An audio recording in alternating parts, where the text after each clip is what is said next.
Hola gente, bienvenidos a No Sabemos Nada de, donde tenemos el conocimiento aproximado de muchas cosas. Yo soy Álvaro y les doy la bienvenida a este review sin spoilers de Aves de Presa y la fantabulosa emancipación de una Harley Quinn, la nueva película en el universo extendido de DC protagonizada por Margot Robbie como Harley Quinn, dirigida por Cathy Yan y que se estrena este fin de semana en salas de cine a lo largo de Latinoamérica y todo el mundo. Como les digo, este es un review sin spoilers en donde no voy a hablar de ningún específico que pueda dañarle la experiencia a nadie que no haya visto la película todavía, entonces no se preocupen, y si ya la vieron y quieren dejar algún comentario, como siempre les pido que no dejen ningún spoiler porque si no los voy a banear permanentemente de la sección de comentarios. Antes de comenzar, quiero recomendarles que si les gusta este video y no se han suscrito al canal, por favor suscríbanse, denle click a la campanita para activar las notificaciones y compártanlo con sus amigos y contactos para que siga creciendo la comunidad de No Sabemos Nada de. Entonces, en cuanto a historia general, nos encontramos con que Harley Quinn ha terminado con el Joker y está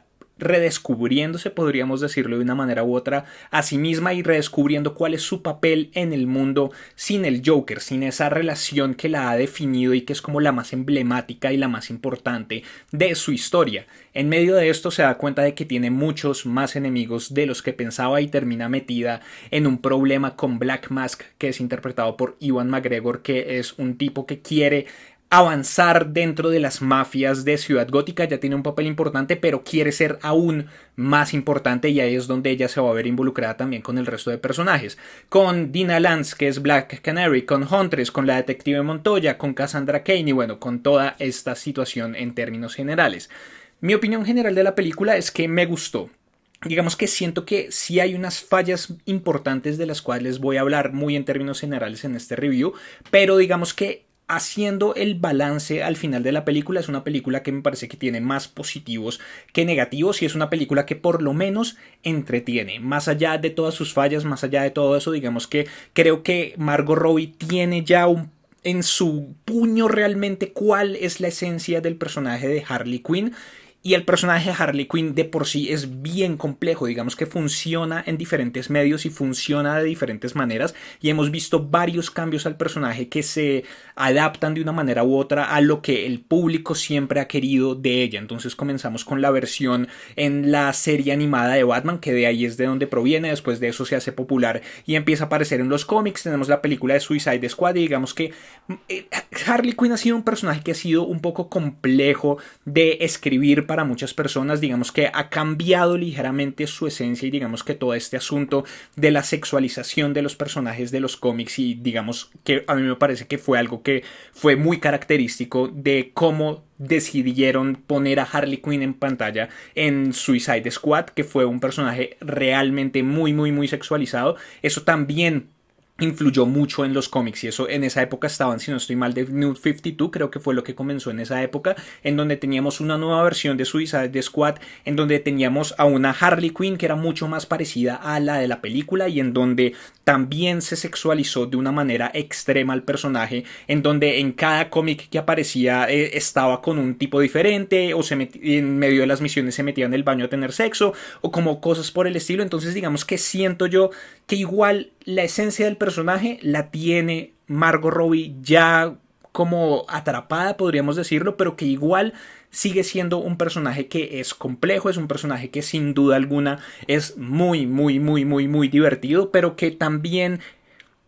voy a continuar con todo esto porque creo que es como el quid de la cuestión aquí, y es lo que hace los fracasos de una manera u otra más grandes de la película, más allá del ritmo. Y bueno, voy a hablar de eso, pero es esa línea delgada en la que va un personaje como Harley Quinn, en donde puede ser caricaturesco, pero si es aún más caricaturesco deja de funcionar y ya se vuelve como un poco extraño y ya se vuelve un poco exagerado todo lo que está sucediendo.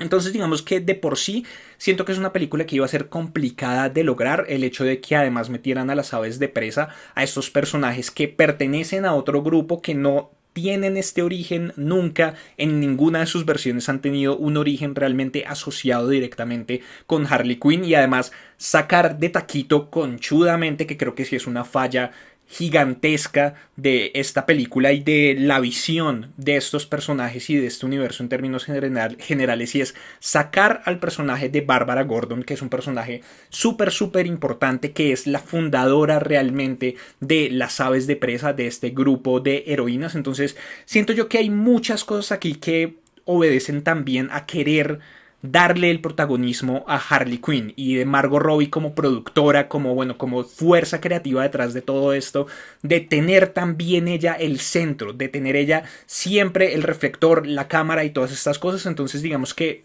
hay muchas cosas que hicieron complicadas a la película, pero aún así siento que es efectiva y siento que es divertida. Siento que hubo secuencias de acción que estuvieron muy bien logradas. Y bueno, vamos a continuar hablando. Entonces digamos que siento que parte del problema de la película también está en la dirección, y es que esta película fue dirigida por Cathy Yan en su totalidad, pero después en los reshoots, que digamos que el hecho de que tenga reshoots no es malo, digamos que de un tiempo para aquí se ha venido como teniendo esta imagen negativa con respecto a los reshoots, pero es algo que siempre se ha hecho, es algo que ahora tiene más notoriedad porque se habla más de este tipo de cosas, pero en términos generales en este tipo de producciones siempre se ha tenido en cuenta un tiempo para poder regrabar ciertas cosas, porque el proceso lo requiere. Uno comienza escribiendo una película, después de eso los guiones tienen diferentes cambios dependiendo de correcciones, bueno, dependiendo de diferentes cosas, y cuando está pasando a pantalla, incluso hay momentos en donde se hacen correcciones al guión una vez se está en producción, porque puede que lo que uno tenga en la cabeza no se esté ejecutando de la mejor manera, o incluso en medio de la producción uno se da cuenta de que hay cosas que están funcionando mejor de lo que uno pensaba, entonces se les da más notoriedad.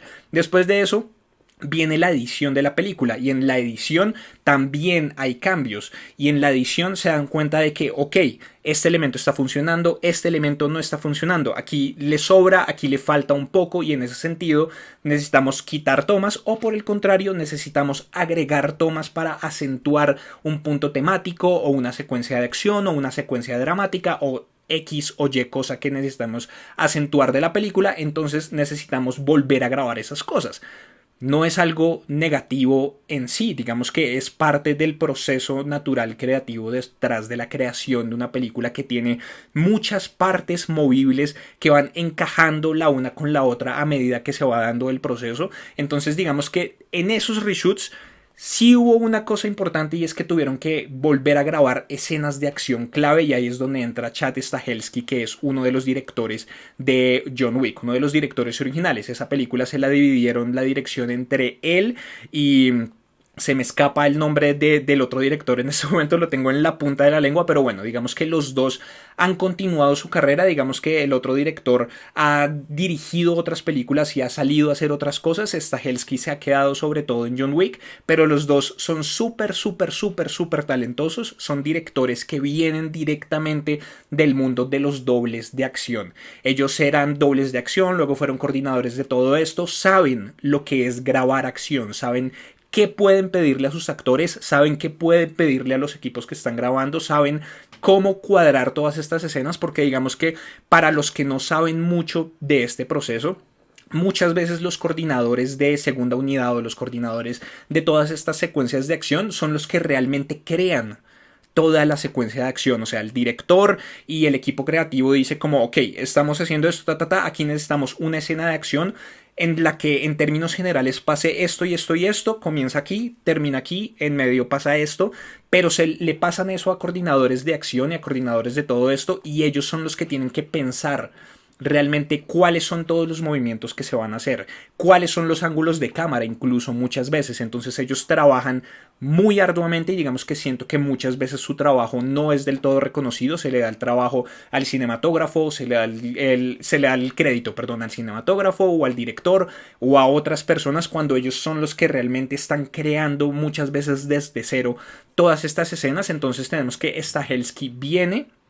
dirige y redirige, y digamos que da su asesoría en ciertas escenas de acción clave dentro de la película, y siento que esa dirección de las dos personas está muy diferenciada en la película. O sea, se nota muchísimo cuando estaba Jan sola, y en las secuencias de acción la película se eleva un montón. Tiene unas cuantas escenas de acción muy importantes que creo que son bastante efectivas, en especial, por ejemplo, la que vimos en los trailers dentro de la comisaría de policía, que es cuando llega Harley con todo este disfraz y quiero denunciar un crimen y toda esta cosa, y de pronto saca la escopeta. Esa, o sea, no es spoiler porque estaba dentro de los trailers, pero creo que realmente esa para mí fue la mejor escena de acción dentro de toda la película, pero aún así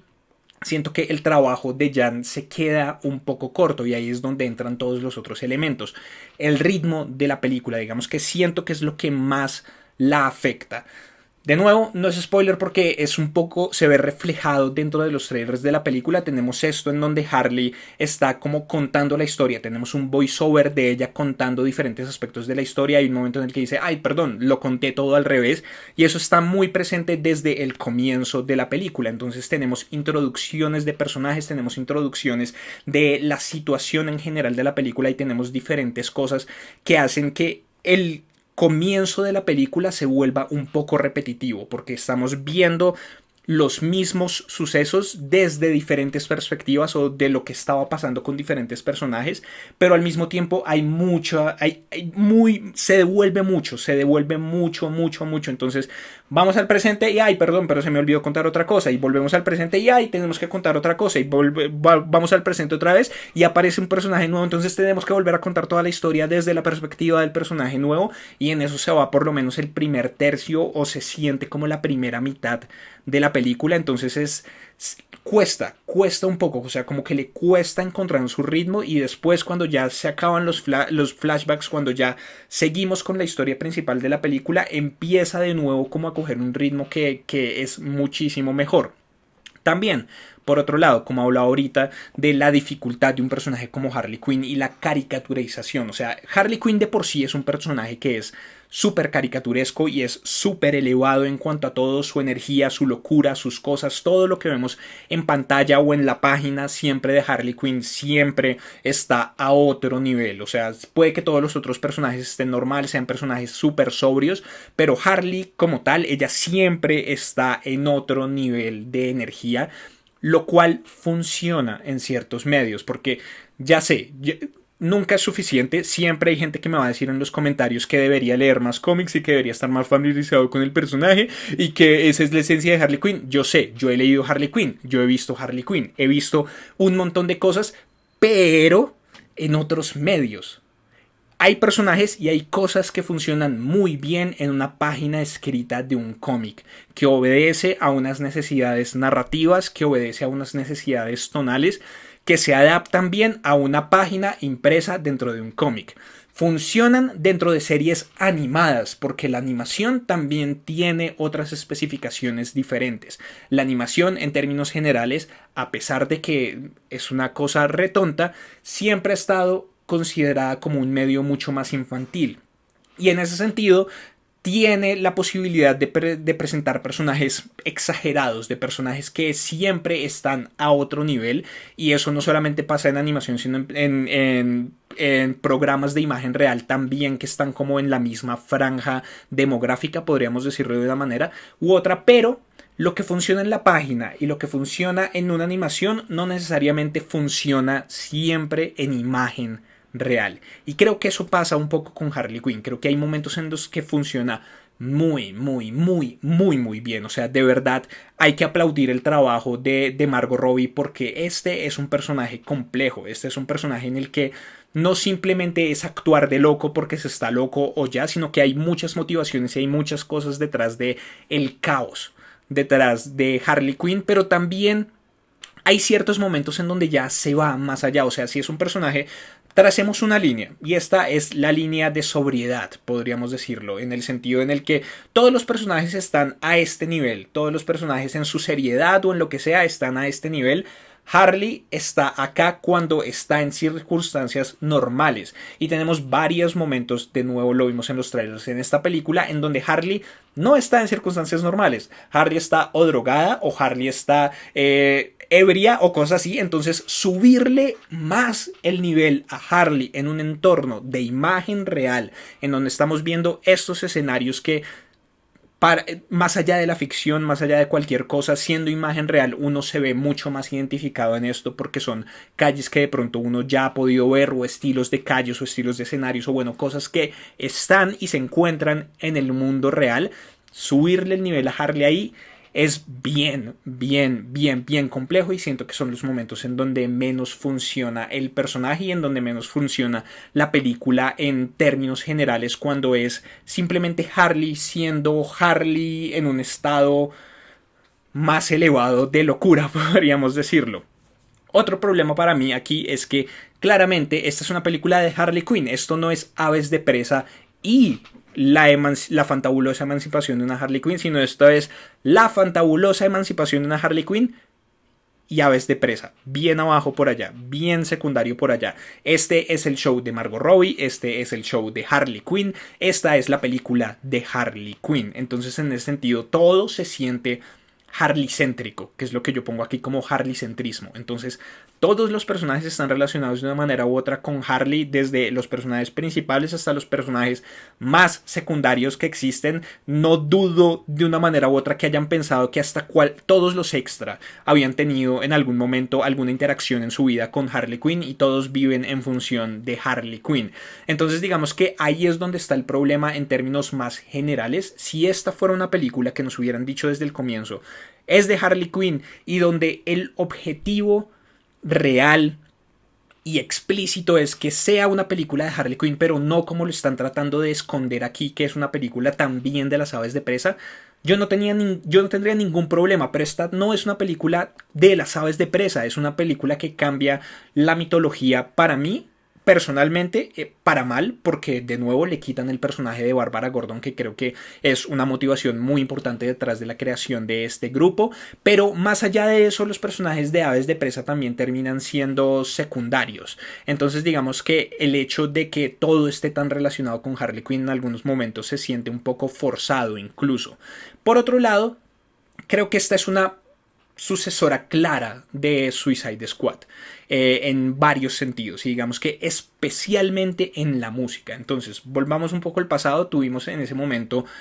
Guardianes de la Galaxia por el lado de Marvel, una película dirigida por James Gunn que fue increíble, sigue siendo de mis favoritas por ese lado del cine y en términos generales del cine de superhéroes que existe hasta el momento. Y fue una película que hizo un uso magistral de la música. La música era un personaje como tal dentro de la película, y más allá de lo que quieran decir, más allá de si les pareció buena, más allá de si les gusta, más allá de si odian a Marvel o más allá de lo que sea, no se puede negar que Suicide Squad surge como una respuesta directa a Guardianes de la Galaxia, después de ver el éxito de este grupo, que era un grupo de desconocidos para el público general. Realmente nadie sabía quiénes eran los Guardianes de la Galaxia. Digamos que tampoco había un desarrollo tan grande en el mundo de los cómics de los Guardianes de la Galaxia. Incluso era un grupo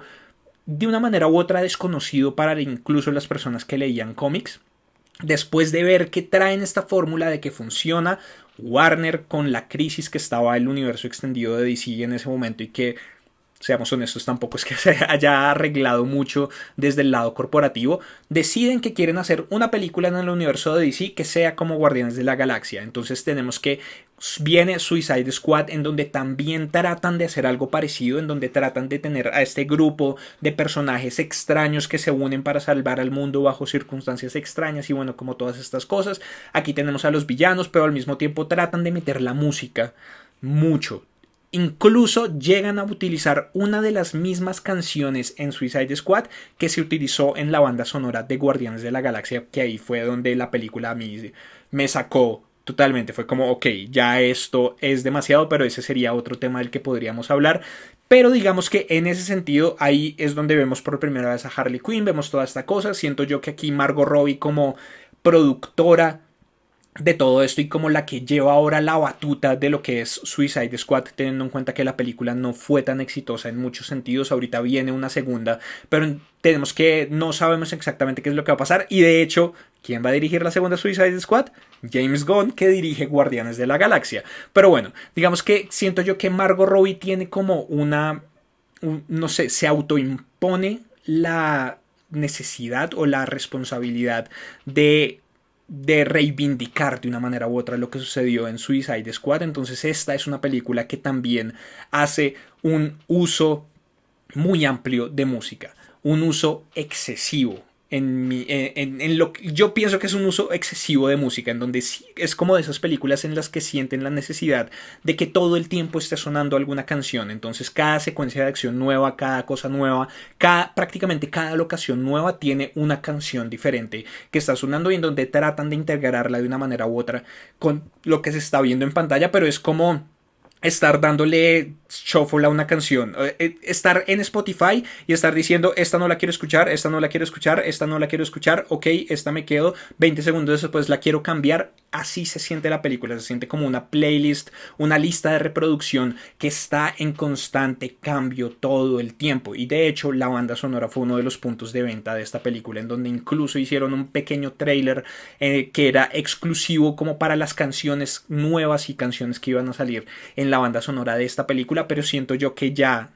es demasiado realmente. Por el lado de la representación femenina, creo que también es un tema que es bastante obvio en esta película y de nuevo creo que también viene mucho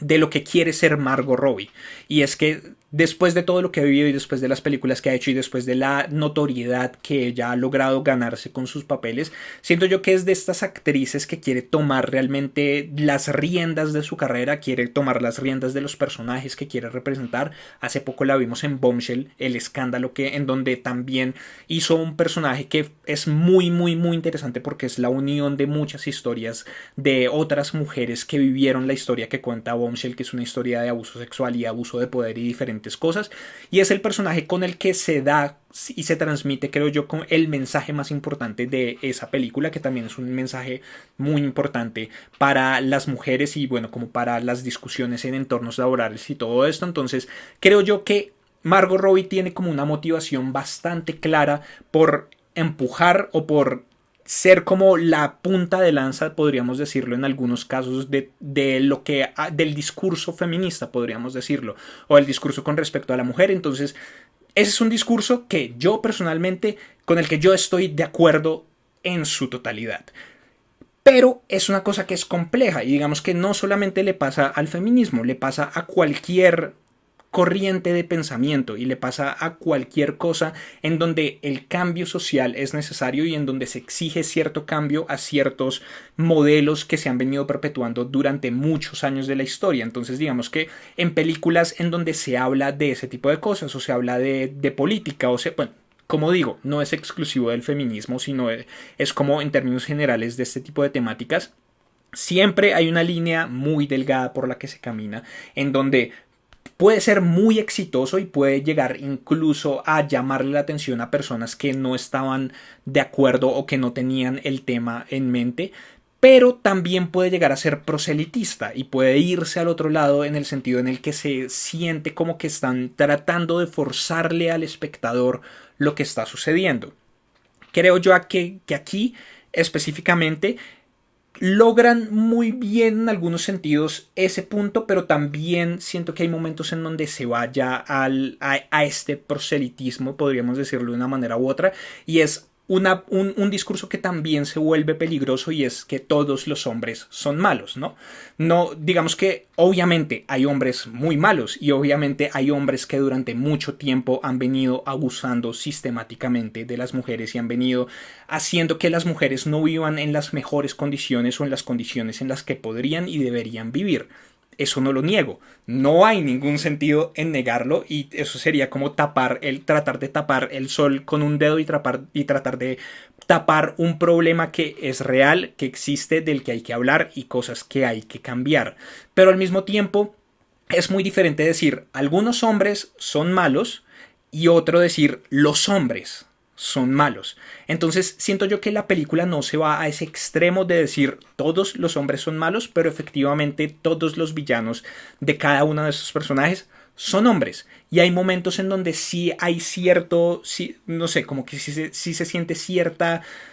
no sé, cierta energía en contra de los hombres, podríamos decirlo, pero no logra, no, o sea, de nuevo, es un manejo que se da que es muy, muy, muy complicado, es una línea muy delgada por la que se camina y es algo que es una cuerda floja realmente y no las culpo realmente por los problemas que pueden existir porque es muy, muy, muy, muy, muy complejo, pero siento yo que en ese sentido, todas esas personas que no están de acuerdo con esto o que no se han abierto realmente a este tipo de posturas, digamos que hay muchos, la mayoría son hombres, realmente no podemos discutirlo, no podemos negarlo.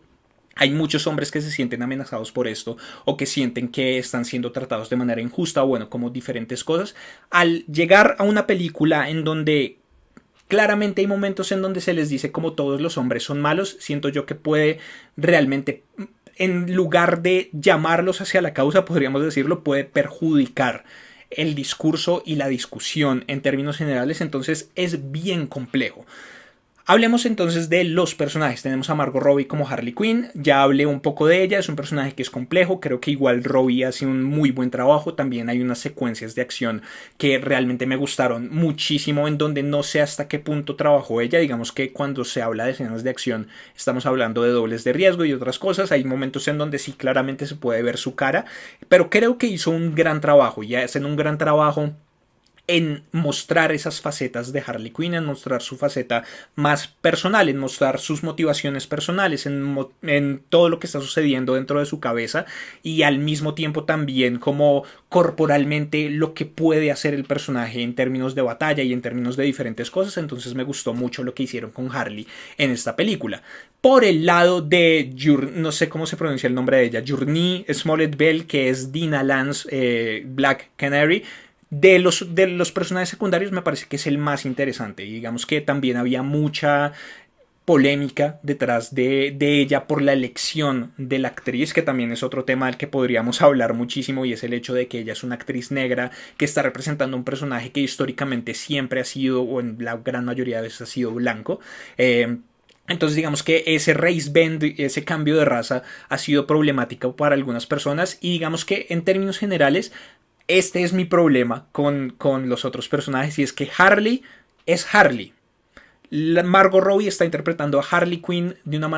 una manera que ya conocemos a Harley Quinn, pero de resto, de ahí para adelante, los otros personajes no son mucho los personajes que ya conocemos. Entonces digamos que ahí ese es mi problema con la secundariedad de las aves de presa, pero digamos que en medio de todo lo que hacen aquí con Black Canary me gusta, digamos que como nos muestran el conflicto que ella llega a tener con Black Mask, sus motivaciones, las diferentes cosas, me gusta lo que hicieron con Black Canary en esta película y de hecho me gustaría ver más de este personaje, me gustaría ver más de la interpretación de Jurnee Smollett Bell, que creo que incluso más que la de Margot Robbie, es la más sólida de toda la película. Por los asuntos que ya les dije, por la dificultad que viene intrínsecamente con el personaje de Harley Quinn. Siento yo que Black Canary es mucho más sencillo de interpretar y en ese sentido la interpretación de Jurnee Smollett es mucho más sólida que la de Margot Robbie en términos generales de la película. Por otro lado tenemos a Mary Elizabeth Winstead como Huntress,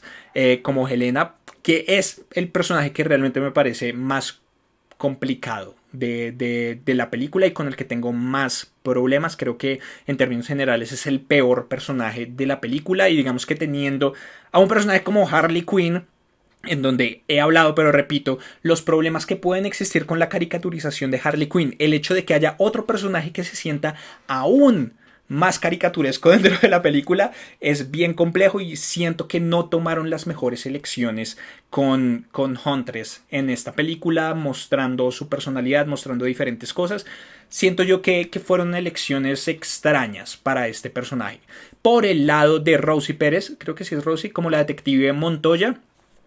Es un personaje que está ahí, es un personaje que existe. Digamos que aquí es donde siento yo que empiezan a ponerse un poco más políticas, por decirlo de una manera u otra, con la historia de ella, todo lo que sucede dentro del departamento de policía y diferentes cosas. Entonces siento yo que ahí es donde está más el discurso